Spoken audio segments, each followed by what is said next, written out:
dianggap sebagai hina kerana banduan tidak diberikan makanan secukupnya.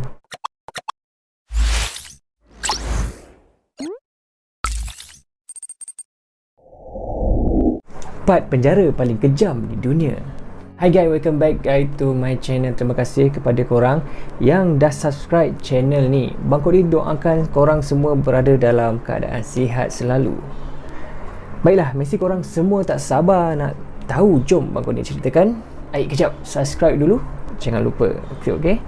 Sememangnya penjara adalah tempat untuk banduan menjalani hukuman setimpal dengan kesalahan yang dilakukan.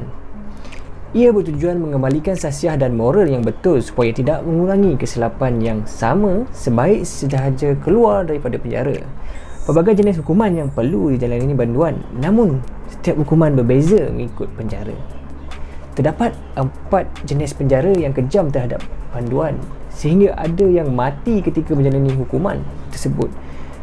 1. Itu penjara Urga Mongolia. Ini adalah penjara paling kejam pernah dibuat oleh Mongolia kepada mereka yang melakukan kesalahan. Hukuman ini bermula dengan pada tahun 1920, di mana banduan akan diletakkan dalam kotak kecil seperti saiz keranda diletakkan di dalam penjara bawah tanah. Penjara ini sangat mudah untuk dihasilkan. Mereka tidak akan mendapat makanan apatah lagi layanan yang baik daripada pihak pengawal.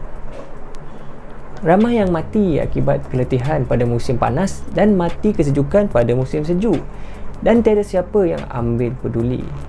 Bagaimanapun, amalan ini telah diharamkan pada tahun 1920. Baiklah, penjara yang kedua, iaitu Pelabuhan Macquarie. Ia merupakan penjara paling kejam di Tasmania. Ia merupakan sebuah perkampungan untuk memisahkan banduan dengan orang awam. Terletak di kawasan terpencil, biasanya di pulau-pulau atau wilayah koloni yang jauh.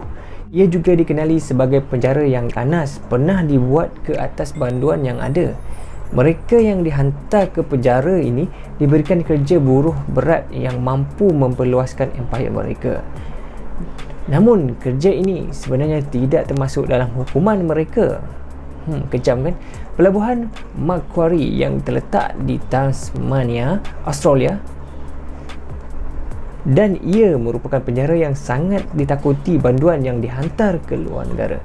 Kem ini dibuka pada tahun 1822 dan selama 11 tahun banduan dipenjarakan di sini dalam keadaan yang sangat kejam. Pulau ini terlalu sesak dengan banduan dan dianggap sebagai hina kerana banduan tidak diberikan makanan secukupnya. Disebabkan terlalu sesak, banduan-banduan terpaksa tidur berdiri.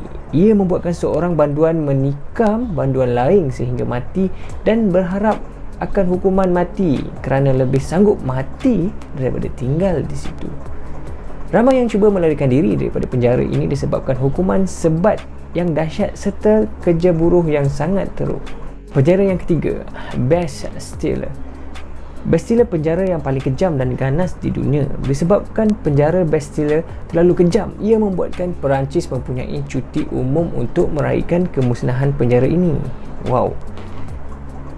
Daripada terjadi penjara ni, Perancis ada dalam kalender dia untuk cuti umum lah sempena penjara ini. Okey, Bastille merupakan kubu yang menjaga pintu-pintu kota Paris. Namun ia diubah menjadi penjara dan hanya sebilangan kecil saja yang ditahan di sini. Ia dianggap sebagai lokasi pengasingan dan penyiksaan bagi penduduk tempatan. Sel-sel ini sangat kecil dan gelap, dan banduan-banduan akan dihantar turun ke dalamnya menggunakan tali, iaitu satu-satunya jalan masuk ke penjara ini. Keluarga-keluarga bangsawan menggunakan penjara ini untuk secara rahsia memasukkan musuh-musuh mereka ke dalam penjara ini dan tidak dibebaskan sampai bila-bila. Terdapat desas-desus mengatakan ada penduduk tempatan yang hilang pada waktu malam dan ditahan secara senyap di penjara ini.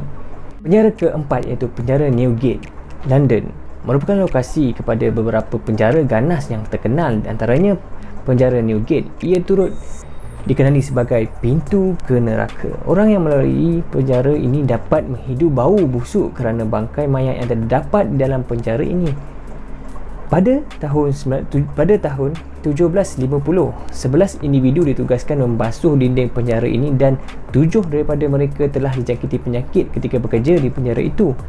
Namun, dalaman penjara ini lebih menyeramkan kerana penjara ini dibina khas untuk penjenayah paling berbahaya di London, termasuklah pembunuh, bersiri, pembunuh upahan dan perompak. Lantai penjara ini juga dipenuhi dengan pejet dan lipas sehingga pelawat terpijak serangga-serangga ini boleh tahan ganaskan penjara-penjara tadi. Alright guys, semoga cerita ini menarik minat korang untuk mendengar lagi banyak perkongsian daripada Bang Kodi. Jangan lupa share, like dan subscribe guys. See ya next video. Assalamualaikum.